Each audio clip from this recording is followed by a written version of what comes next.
Patrick Mahomes has a massive contract with the Kansas City Chiefs, and they need to redo it today on Locked On Chiefs. From the land of the free and the home of the Chiefs, this is the Locked On Chiefs podcast. Welcome back, everybody. It's another week. OTAs are in full swing. We're going to talk about those this week. Coming up every day this week, we'll have a topic related to what's going on in the field. But today, we're going to talk a little bit of contract as they're getting ready to get back on there, about Patrick Mahomes in particular. We thank you for making us your first listen. Make sure there's another Locked On show next in your queue. We appreciate that very much because you can find us for free every day of the week on every platform, starting on YouTube and every audio conceivable platform that you can find. Please like, sub, and hit the bell here on YouTube and check us out on all the ones. But, you know, iTunes seems to be the running bet over on Apple Podcasts as well as Spotify.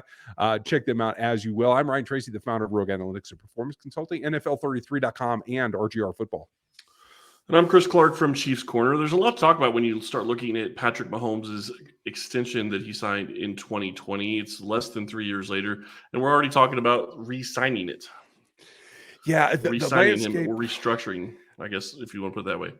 You know, if you picture like the quarterback landscape, I always think of it as a kind of a journey, right? Like a coast to coast trip with your folks when you're like 13, right? It's a lot of pain followed by a couple of bright spots, followed by a lot of pain, right?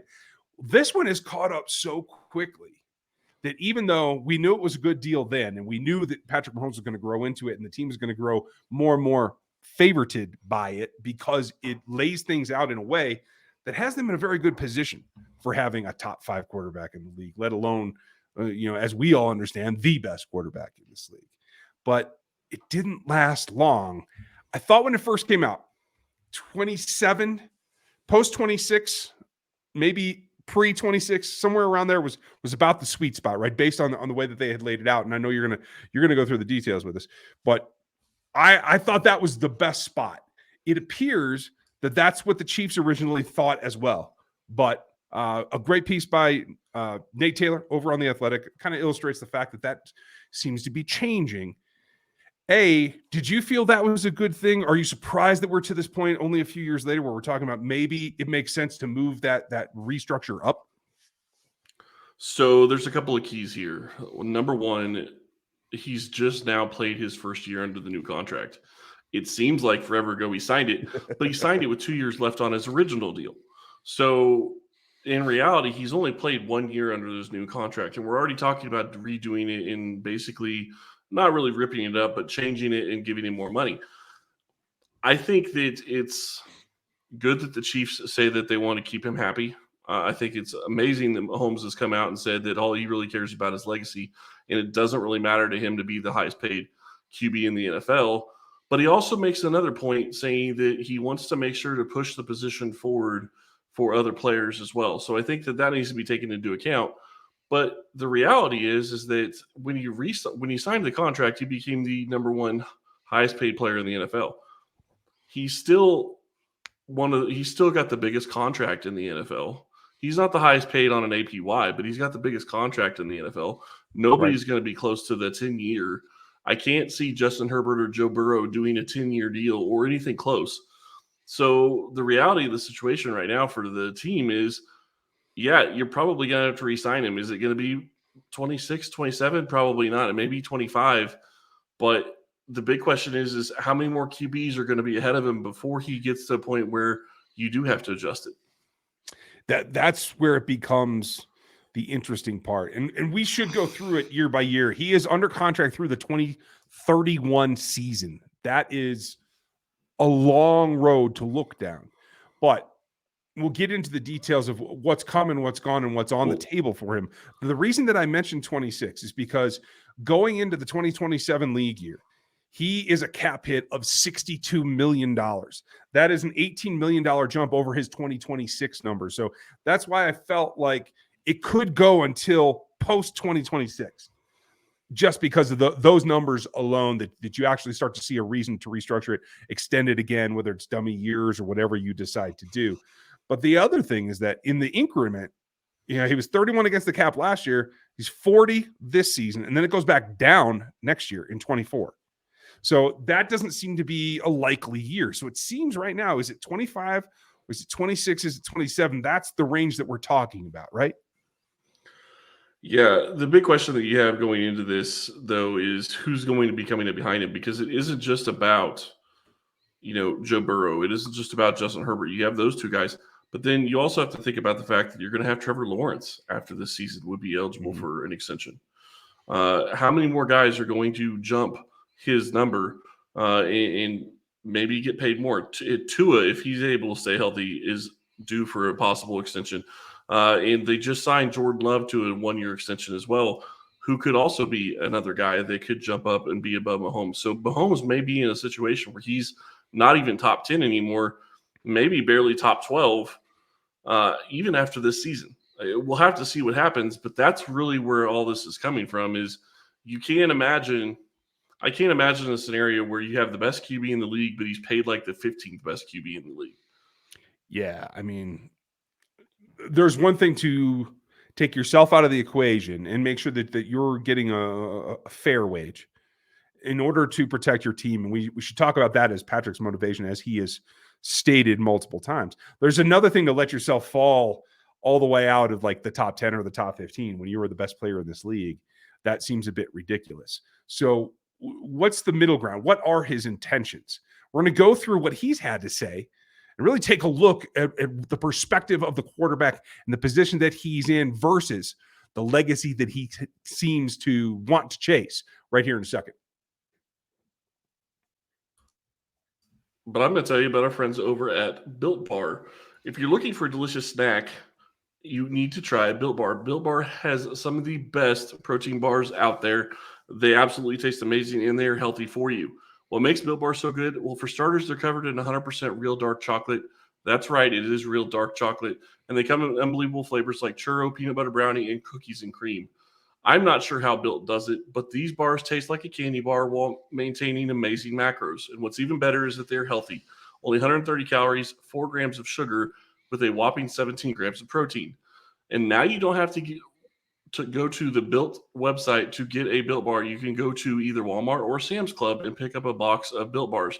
If you go at Walmart, you can get a 4-bar box of cookies and cream, double chocolate bar, or coconut puff.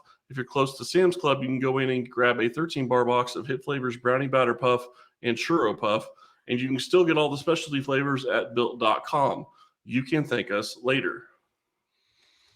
Those special ones are fun because they get very unique and give you a little bit of a change-up. I like that. Change-up is what Patrick Mahomes is looking for as well. And I think it makes sense because there's, I think, the diversity between making sure that you are compensated somewhere near your wealth, your worth, that is. Very difficult to do when you're the top guy in a professional league like this. So he's always going to be, I think, underpaid no matter what you pay him. You know what I mean? Like, I don't think that if he continues to play at this caliber of level, that's ever going to catch up. So you're already at a deficit. And I don't disagree with that statement, but what I will say is it's also brilliant with the way he has his deal structured and the way the Chiefs structured his deal and the way he's looking at it, because he's looking at it from the lens of, it doesn't matter if I make the most money as the QB in the NFL. I'm going to make way more off endorsements if my team is good and I'm always competing for a Super Bowl. And that's exactly what he is banking on. And that's exactly why it doesn't matter near as much for him as it could other players. I agree with you completely. And I like that philosophy because the things do go hand in hand. You can't say that they're completely separate because performance on the field leads to that money earned on endorsements. And just from personal experience, I know the commercial and the photo shoot schedule that he's been keeping during this last month and a half. And I know just how many have been going on. It has been constant. If he's not on the field, he's shooting something, either a commercial, a photo shoot, some kind of spread for some endorsee because he's just that busy. That part obviously goes undisclosed because those are personal deals between corporations and Patrick, not reported through the NFLPA. But there is enough volume there that you understand that the types of brands that these are, that it's got to be, in essence, more money through endorsements. He's in that Jordan region where it's more money through endorsements than it is that he's making playing the sport. It's got to be getting close. And then you also look at the sweetheart deals I would imagine he got from ownership in other Kansas City sports teams.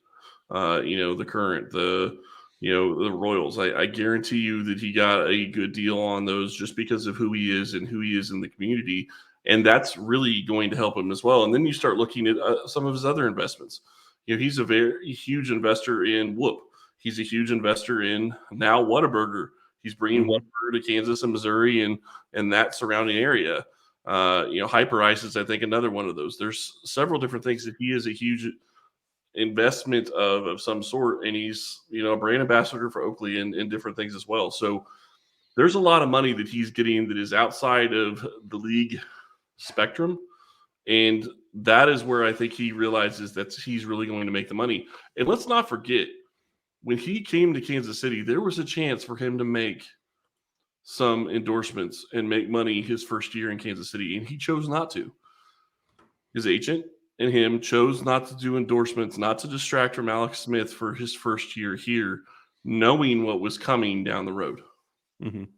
Well, and I think that was a smart business decision as well, because if you start down that road and you take endorsement contracts when you're not the starter, they're not going to be near what starter level money is going to be. It makes it a lot harder to climb that ladder as you step up and you become this phenom that he's become. You become the face of the NFL like he's become. If you had started lower, your end price was not going to get to where it is now. And now he commands pretty much whatever he needs. And I think that leads to the legacy discussion, and that allows him to not just be, we know Tom Brady took a break so that he could have players around him. That's not exactly the same concept here. I think Patrick is looking at legacy and understanding that he needs help in specific spots in order to become the next Brady. It is very much aiming for the top of the heap, period, in the NFL's history, and that takes a lot more. We should take a look at the numbers because it is kind of mesmerizing when you try to break it down. Obviously, $450 million in over 10 years, it's just earth-shattering, right? We have it laid out here. If you are listening on audio, please jump over and check out the YouTube page. It should be up there at the top of today's On Our Home channel. And you can see the breakdown. Let me see if I can enlarge this a little bit more, make it a little bit more attainable without making it look ugly. And I'm not sure I'm going to be able to do that. It's getting a little out of hand here. So we're going to have to roll with it. But as we see right here in 2023, 5.5 base salary, that is the highest base salary that he's had to this point. 22.4, that's been reworked. And that's why you see the restructure having taken 6.67 and put some out there. There's now, I'm not sure what miscellaneous means. I'm using Spot Track. I know you prefer over the cap. Both of them have the ranges about the same. But when you look as it goes on, you see that the way that it's been staggered out is of the adjustments they've done to this point, it covers his salary and the way that they can pay it out up through 2027, where he will be 35 against the cap versus 59 against cap versus the 40 he is now in yearly cash. That changes the way that you go about it. So you have a couple of seasons here that you can rework in order to hit the back side of that contract. It's not about the money now, in my opinion. It's about what happens here next season, the season after that, in order to keep pace with the cap and keep pace with bringing more talent in. No, and it's going to be a big deal. And I did switch over to the over the cap. It's a little bit easier to see. Numbers are a little bit bigger, so thought I would use that. But you sit here and you look at this. 46 million, a little almost 47 million next year is his cap number. That's going to have to be adjusted more than likely. 48 million the year after that, 62 in 2027. Obviously, you're going to think that they're going to be making some changes by the year 2027. They have that huge roster bonus that's due in 2027. But the other reality is that some of those triggers are going to hit sooner rather than later. So the way his contract works, he's now guaranteed, I believe, up to the 2025 roster bonus. So if they're going to redo it and they're going to change the numbers, I would think that they would have to do that in the next year or two because the 49 million is going to become guaranteed. Of course, if they do a restructure, they're able to redo whatever they want, I guess. So they'll probably be okay in that regard. But that's something to also take into consideration. Now, the other thing that we don't know is what is the cap going to be in 2024? What's the cap going to be in 2025? We do expect that it's going to go up considerably And really, if you look at the cap percentage, it's around 18%. That's not horrible. And it's expected to be at 14% in 2026. That's not horrible.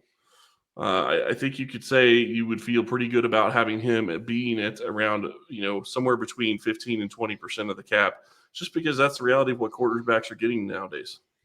I agree. When we get back, I want to talk about one thing because something is sticking out to me that's really been huge in another contract that just got signed by a QB this offseason, actually. So the big thing that jumps out to me, and we've talked about Mahomes, but I want to look at another player or another QB, I guess I should say. I want to go look at the Philadelphia Eagles because Jalen Hurts' contract is very interesting, and I'm not sure that there are many teams that want to go out and do the same type of thing the Eagles have done. Look at all the void years. Mm-hmm. That's void years from 29 through 35. So technically, he's under contract 4 more seasons than Patrick Mahomes is right now. Yep. Yeah, and look at his cap number in 2029. Yeah, it's a whopping $97 million. Again, folks, if you want to see this, the visuals and the pages that we're tracking are all on the YouTube channel. So my point is that there are some teams that are going to take different approaches to how they're going to handle QB contracts. You can't just look at every new QB's contract and say, okay, well, they're making this. That's great. Hurts is going to make a ton of money. Don't get me wrong. And he's going to make probably his entire contract. But the problem that the Eagles are going to run into is what are they going to do in 2029? They're going to have to extend him before that. And I don't know what they're going to have to pay him, but when he finally drops off, that void number is going to become an issue. Whew. Yeah, that's a heartache waiting to happen. Now I have to say that I believe the Philadelphia Eagles, Howie Roseman, have a plan. I don't know how you convert that or how you work around that because I'm not the cap analyst that you are. But in taking that, what does that tell you about what we should expect from Patrick then and what the Chiefs want to try to get done for him that will have to happen before this 29-year hits? Well, what I will say is that you look at this contract, and I don't think most of the teams in the NFL really want to go this direction. This is the way that you get in trouble with the cap every single year, like the New Orleans Saints are.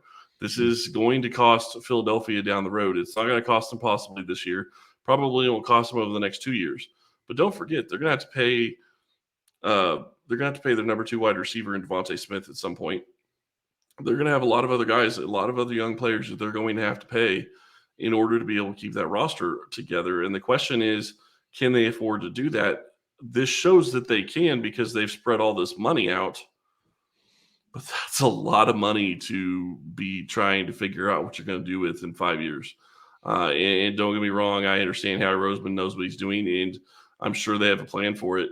But this is the exact way that you do not want the Chiefs to be looking at trying to redo Mahomes' contract. You want them to be trying to stay with the way they've been doing his contract, continue to go with the roster bonuses, get them to where they guarantee maybe 2 years earlier, and then pay them out and be able to restructure up until I think 5 days after the league new year. Do not push. I'm not saying you can't push some of the cap, but don't create a void year situation.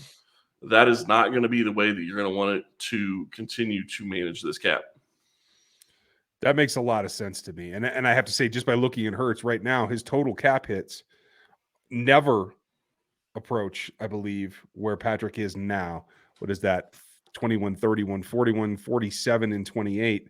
By then, Patrick will be at 44, having hit 62.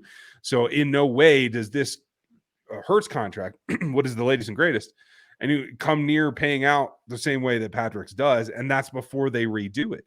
So for me, what that says is that I don't think void years are going to be a thing that you do for Patrick. I do think that this does take the form of a general extension in the way that they can shuffle money more into the bonuses so that they can continue to go back to it as a piggy bank and have some kind of change that allows it to progress with that kind of number that you're not right now. If the Eagles wanted to go get some cash, they couldn't do it from the Hurts contract. Whereas Patrick will always be that piggy bank for the rest of the roster if they continue to structure it that way. Is that your expectation as well? Yeah, and check out You this just had to other make me contract. cry. For those of you who can't see, let me walk you through this. There's a certain quarterback who now plays in New York, or will, who is 40 years old as we speak, and has a base salary this season of $1,000,1.65, with a nice number, right? Especially if you're at the tail end of your career. That goes up to 107.55 next year. Aaron Rodgers will not be playing on that contract. I can guarantee you that, because that is just scary to see on the screen, to tell you the truth. Yeah, but the real problem is he's got guaranteed salary of $58 million. So regardless of whether or not he plays this next year in 2024, they would be on the hook for that number. Yeah, I mean, it's. And it has he'd already have to play. guaranteed, correct? Yeah, he'd have to play, I guess, for it to be fully guaranteed. But at the same time, you're sitting here going, okay, well, how are you going to deal with the cap ramifications of that contract? Because this is how he got traded to New York. This is what caused them to be able to give him the contract, is they were able to change the contract enough and restructure it and do this. If you go look at Green Bay's, the problem with this situation is, go look at Green Bay's cap. Aaron Rodgers has a dead cap hit of $40 million in 2023 for Green Bay. That's crazy. Not even playing for him this year. Right. And right now, sitting at $107 million for the New York Jets in 2024. Yep. If it goes unadulterated, that's pure crazy talk. Well, they're going to have to obviously do something, much like all these other teams are going to have to do something. The reality, and what we've talked about already, is that you're going to have to wait and see what Joe Burrow and what Justin Herbert do. Their contracts are going to really determine what happens going into the future. And then you look at the next year. You're going to look at, what does Trevor Lawrence get? What does a guy like maybe Justin Fields even? Fields could be eligible for a new contract coming up before too long. So you got a couple of guys that may be guys that are going to be available for new contracts before you even get to the 24-25 seasons. So there's going to be a lot of people that are going to probably eclipse what Mahomes already has right now.